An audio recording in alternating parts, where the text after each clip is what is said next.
What's up guys, it's Eric from Green Owl Motors, and right here we have a beautiful RAV4 that we sourced for a client. Now what happened to me can also happen to you guys, so stay tuned.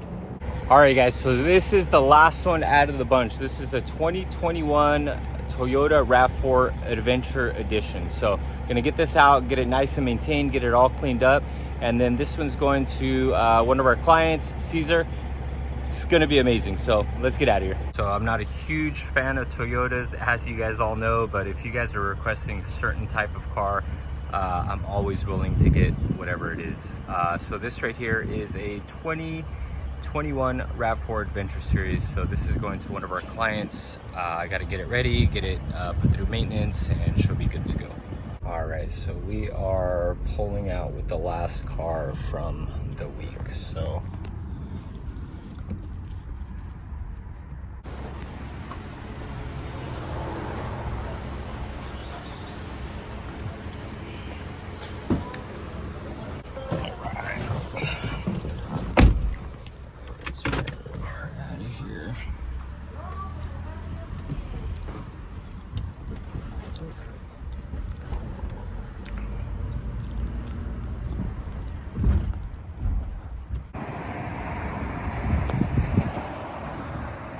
So just a before shot, you guys can't tell, but this thing is dirty. It's super dirty all the way around, but that's okay. No problem in dirty. You got to see through the dirt and know exactly what you're picking up. So beautiful car. Beautiful color, actually. I love it.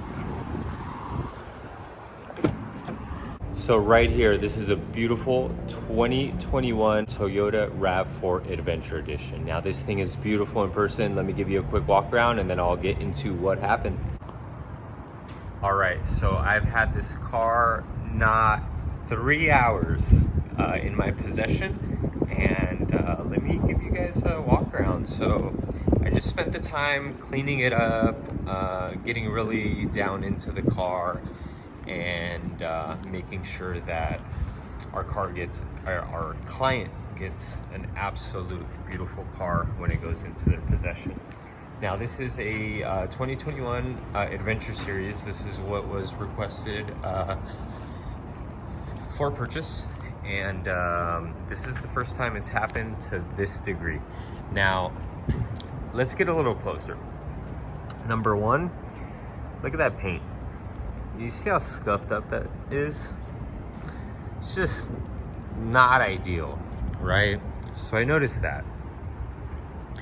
Right off the bat, I figured, you know what, it was extremely dirty. You know what, it was extremely dirty, so let me take that back. Maybe a polish would fix it.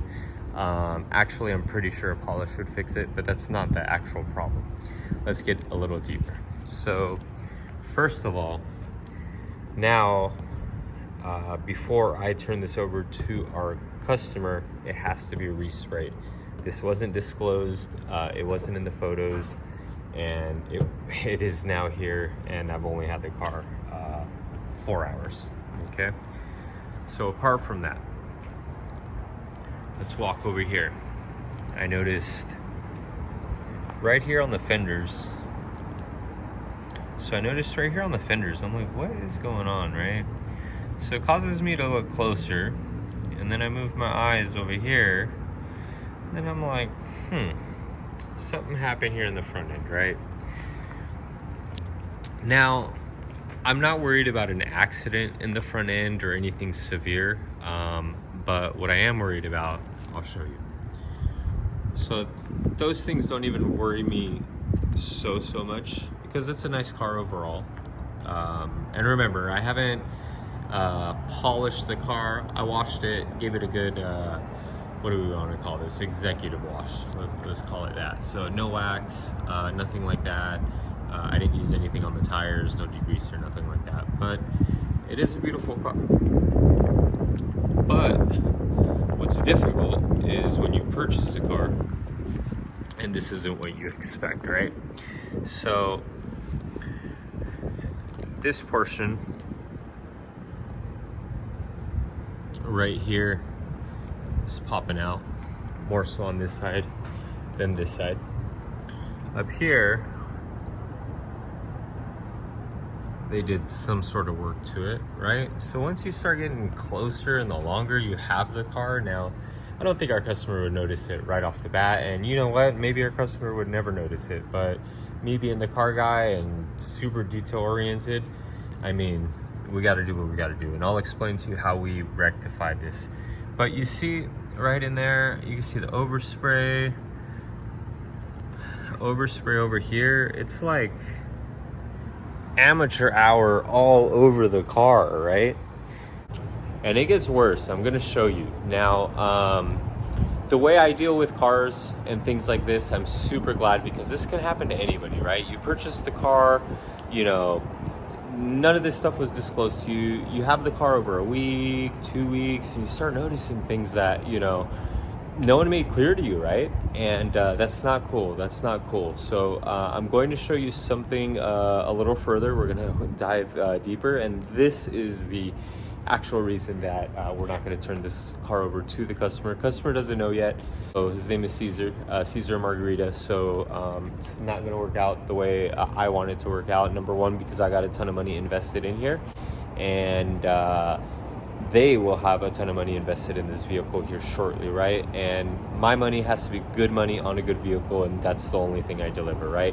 Now, with this next thing I'm going to show you, if it wasn't there, then what I would probably have done is talk to the customer, try to fix some of these like shoddy like work, and, you know, agree on something, right? But I don't know. With this next thing, you guys let me know if it's too far, okay?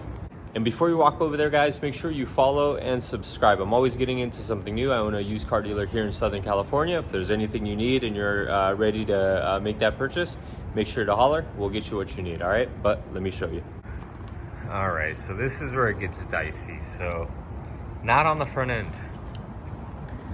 So this car has some undisclosed structural damage. Now, actually, let me show you how I figured out the structural damage. Because, man, let me get the keys. So I'll tell you how I figured out the structural damage. I just gotta unlock this car, and I don't know where the keys are at. In here. Yeah, oh, so check this out. It's got orange interior. I'm gonna show you a little bit more of the orange interior. I wore my orange sunglasses to match, but it's really nice. So we'll talk about that in a second. Beautiful car. Now, I already had to put a new battery in the remote because it was dead. Like, it literally died. Whoops. In my possession, because it worked when I first got it. Now, this is where shit gets weird. Okay, so I was vacuuming back here, because remember, I was doing a nice executive wash, and what do you notice? These screws back here, right? There's no need for any type of screws to be back here. There's just no need for it. So when I saw that, bro, you know your boy lifted this up real quick. All right, man. All right, cool. I was like, whew, things don't look too bad. It looks good, because this is, you know, this is where it gets pushed in if there's, you know, a lot of damage. Now, boom, shift my attention to the left. I'm like, what is that black stuff? So it's a tape. So check this out. This tape right here is a sound deadening material. And if I peel this back, brother, what do we have here? Number one, it's all creased up. They pulled it back, and then they used this tape right here to hide, right? And it works, man. It works, man. This will get a lot of people, right? You're just back here, you're just like checking it out, you know, real quick. Overall, car looks nice. You don't notice these screws. You get out of here, you give someone a boatload of money, and you just start discovering these things little by little throughout your ownership. And that's why, you know, I see myself as a car advocate, right? I make sure to get cars, good quality cars for good people, right? I know people are spending a ton of money on cars these days, and if the car's not right, it's a bummer. And sadly, in this industry, everyone is selling some kind of junk. So, but with that being said, let me give you a tour of the car, because the car is really nice, but we got bamboozled. and I arbitrated this deal. So this thing had undisclosed structural damage, so I ended up arbitrating the deal. It's gonna unwind. I have to wait till Monday, which is tomorrow, and then I'll call Caesar, talk to him, show them the car. If they want to keep it, they can keep it. Oh shoot, I didn't even show you the buzzer part. Gets worse. All right, so let's do this. So we're gonna get in from underneath, actually. And what do we have here? So everything is bent. It doesn't go super far back or anything, but it's definitely bent.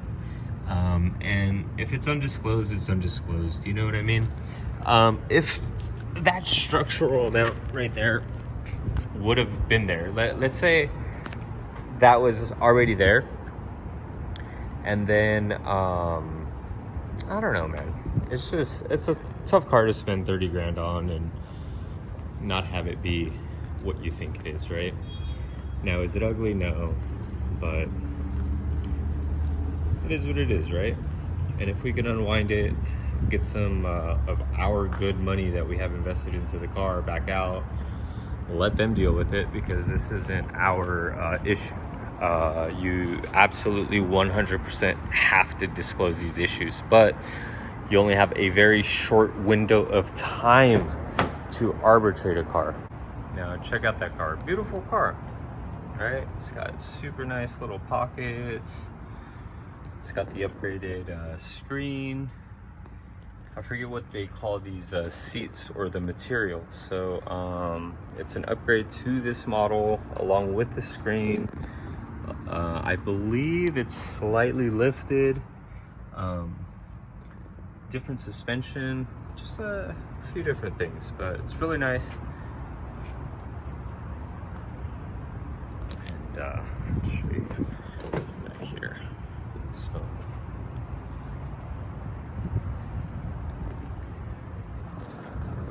beautiful car. Tell me what you guys would have done. Would you have kept this car? It drives perfect.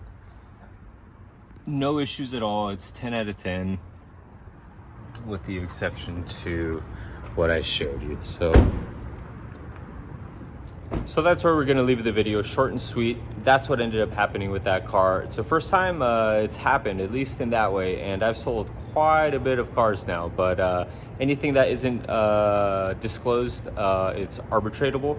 So we arbitrated this. We're gonna get our money back out of it, go on to the next one, get our customer a quality car, should they not want this one. So we'll see what happens.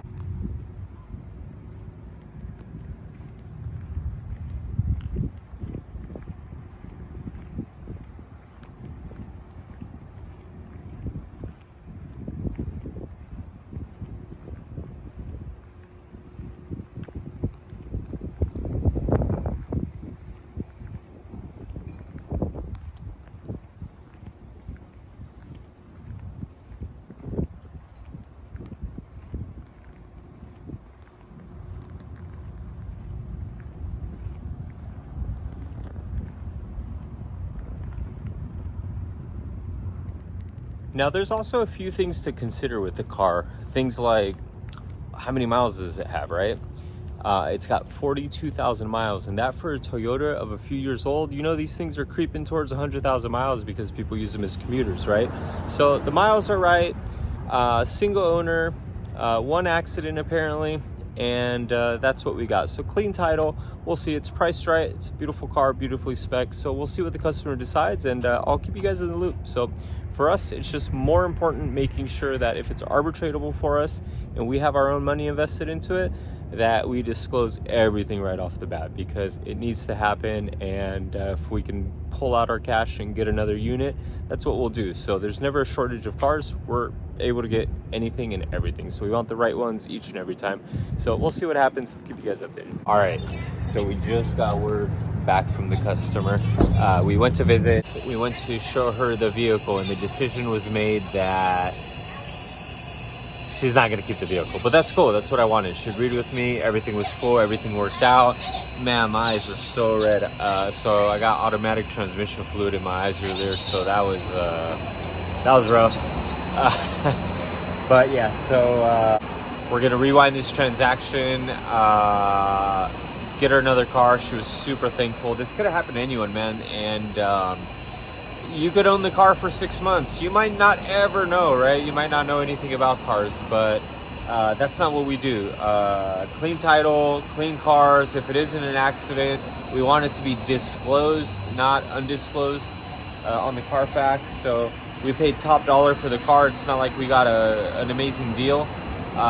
So everything worked out. Everything worked out. So my stupid ass right here was talking to you guys for freaking 1 minute, and I just put $36 of gas back in this car that I'm going to drop off at the auction right now. Oh, rookie fucking move, man.